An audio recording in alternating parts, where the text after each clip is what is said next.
Hello दोस्तों, आस्था geography academy के YouTube channel पर एक बार फिर से आपका अभिनंदन। आज मैं आपको कुछ मुख्य अक्षांशों तथा देशांतर रेखाओं के बारे में जानकारी दूंगी। इससे पहले अगर आप हमारे चैनल पर नए हैं तो कृपया चैनल को सब्सक्राइब करें और बेल आइकन को प्रेस करें ताकि हमारी प्रत्येक वीडियो आपको सबसे पहले मिल सके। तो चलिए प्रारंभ करते हैं। महत्वपूर्ण अक्षांश रेखाएं: भूमध्य रेखा या विषुवत रेखा। भूमध्य रेखा पृथ्वी की सतह पर उत्तरी ध्रुव एवं दक्षिणी ध्रुव के मध्य दोनों ध्रुवों से समान दूरी पर स्थित एक काल्पनिक रेखा है जो पृथ्वी को दो बराबर भागों, उत्तरी गोलार्ध एवं दक्षिणी गोलार्ध में विभाजित करती है। इसे 0 डिग्री अक्षांश रेखा के नाम से भी जाना जाता है। विषुवत रेखा से दोनों ध्रुवों, उत्तरी एवं दक्षिणी तक दोनों गोलार्धों में अनेक समानांतर वृत्तों का निर्माण होता है। भूमध्य रेखा पर सूर्य की किरणें पूरे वर्ष लगभग लंबवत पड़ती हैं, जिससे भूमध्य रेखा पर अत्यधिक सूर्यताप की प्राप्ति होती है। फलतः तापमान सदैव उच्च बना रहता है। इसी कारण यहाँ वार्षिक एवं दैनिक तापांतर बहुत कम रहता है। भूमध्य रेखा पर पूरे वर्ष दिन और रात की अवधि बराबर होती है तथा शीत ऋतु का अभाव पाया जाता है। भूमध्य रेखा पर वर्ष में 2 बार 21 मार्च एवं 23 सितंबर सूर्य लंबवत चमकता है। भूमध्य रेखा पर पृथ्वी के गुरुत्वाकर्षण बल का मान न्यूनतम होता है, जबकि ध्रुवों की ओर जाने पर यह मान क्रमशः बढ़ता जाता है। ध्रुवों पर यह सर्वाधिक होता है क्योंकि पृथ्वी ध्रुवों पर कुछ छपटी है, जिसके कारण पृथ्वी के केंद्र से ध्रुवों की दूरी भूमध्य रेखा की अपेक्षा कम है।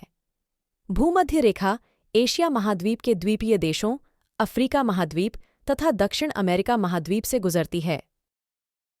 कर्क रेखा या कर्क वृत्त, ट्रॉपिक ऑफ कैंसर। कर्क रेखा उत्तरी गोलार्ध में विषुवत रेखा से 23.5 डिग्री उत्तर की कोणीय दूरी पर स्थित है। कर्क रेखा एशिया, अफ्रीका तथा मध्य अमेरिका से होकर गुजरती है। कर्क रेखा निम्न जलीय क्षेत्रों हिंद महासागर, अटलांटिक महासागर, प्रशांत महासागर, ताइवान जलसंधि, लाल सागर तथा मेक्सिको की खाड़ी से भी होकर गुजरती है। कर्क रेखा मिस्र के नासिर झील से होकर गुजरती है तथा भारत में माही नदी इसको 2 बार काटती है। मकर रेखा या मकर वृत्त, ट्रॉपिक ऑफ कैप्रिकॉर्न। यह दक्षिणी गोलार्ध में स्थित है। विषुवत रेखा से 23.5 डिग्री दक्षिण की कोणीय दूरी मकर रेखा वृत्त को प्रदर्शित करती है। यह दक्षिण अमेरिका, अफ्रीका तथा ऑस्ट्रेलिया महाद्वीप से होकर गुजरती है।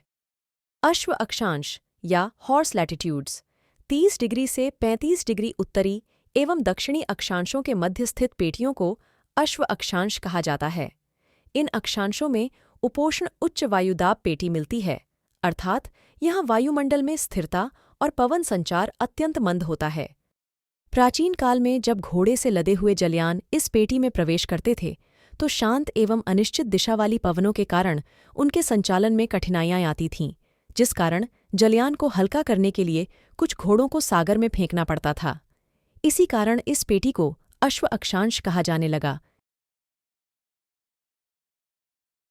अक्षांशों के संदर्भ में हमारे द्वारा दी गई जानकारी आपको अच्छी लगी तो कृपया हमारे यूट्यूब चैनल आस्था ज्योग्राफी एकेडमी को सब्सक्राइब करें और प्रमुख देशांतर रेखाओं के बारे में हमारी अगली शॉर्ट कंसेप्ट वीडियो देखना ना भूलें।